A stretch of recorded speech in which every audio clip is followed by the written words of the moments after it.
अस्सलाम वालेकुम, मैं हूँ सर अलीम। हाजिर हूँ एक नई वीडियो के साथ। बादशाह को अपने एक ग़ुलाम से बहुत मोहब्बत थी, वो उसका बड़ा ख्याल रखता था। लेकिन बादशाह ने एक दिन देखा कि उसका ग़ुलाम चोरी कर रहा है। बादशाह को बहुत गुस्सा आया और उसकी सज़ा तजवीज़ की।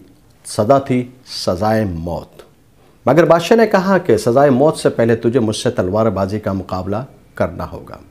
अगर तू इस मुकाबले में जीत गया तो मैं तेरी सज़ा को माफ़ कर दूँगा। ग़ुलाम राज़ी हुआ और मुकाबले से पहले दोनों ने अपने लिबास तब्दील किए। तलवारबाजी का मुकाबला शुरू हुआ। बादशाह तलवारबाजी बहुत अच्छी तरह जानता था, लेकिन ग़ुलाम तलवारबाजी नहीं जानता था। लेकिन ग़ुलाम बड़े कड़ाके के वार कर रहा था।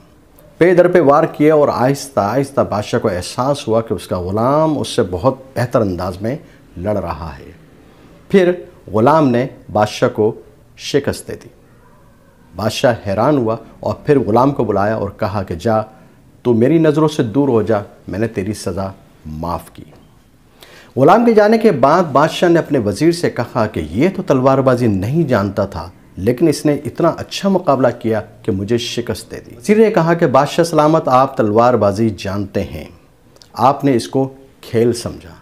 मगर ग़ुलाम ने इसको खेल नहीं समझा। वो एक मकसद के तहत आपसे तलवारबाजी का मुकाबला कर रहा था। उसको मालूम था कि अगर उसने आपको शिकस्त दे दी तो उसकी जान बख्श दी जाएगी। इस जज्बे के तहत लड़ा और आपको शिकस्त दे दी और उसकी सज़ा माफ़ कर दी गई। मोरल ऑफ द स्टोरी ये है कि अगर सांप अपनी खाल को तब्दील नहीं करता तो वो मर जाता है। इसी तरह से इंसान अगर अपनी सोच को तब्दील ना करे तो वो तबाह हो जाता है। हम अपनी इसी तरह से अपनी ज़िंदगी गुजार रहे हैं कि बस गुजारा हो जाए या ये महीना गुजर जाए। हम अच्छी तरह से जानते हैं माशी परेशानी हमारी तख्लीकी सलाहियतों को जंग लगा देती है।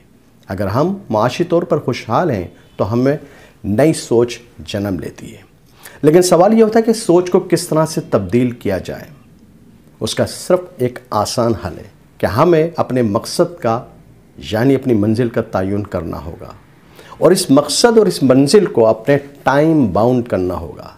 यानी कि हमें एक टारगेट देना होगा कि मैं इस अपने मकसद को इस गिवन टाइम में हासिल कर लूँगा।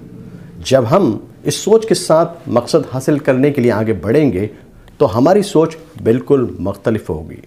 क्यों कि हम अपने मकसद से कनेक्टेड नहीं, वेल कनेक्टेड हैं। हमें मालूम है कि हमें अपना मकसद हासिल करने के लिए ये टाइम हमने खुद से डिसाइड किया है और फिर हमें एक दिन अपना मकसद हासिल हो जाता है तो हम बहुत खुश होते हैं। इसके बरक्स अगर हम अपने मकसद के साथ वेल कनेक्टेड नहीं हैं और उसको टाइम बाउंड नहीं किया है तो नतीजा हमारी सोच के मुताबिक नहीं होगा और जब नतीजा हमारी सोच के मुताबिक नहीं होगा तो हमारी सोच वक्त के साथ साथ मुंतशिर होती चली जाएगी। लिहाजा मेरी आपसे गुजारिश है कि अपने मकसद के साथ वेल कनेक्टेड रहिए और उसको टाइम बाउंड कीजिए ताकि नतीजा आपकी सोच मुस्बत सोच के मुताबिक आए। शुक्रिया।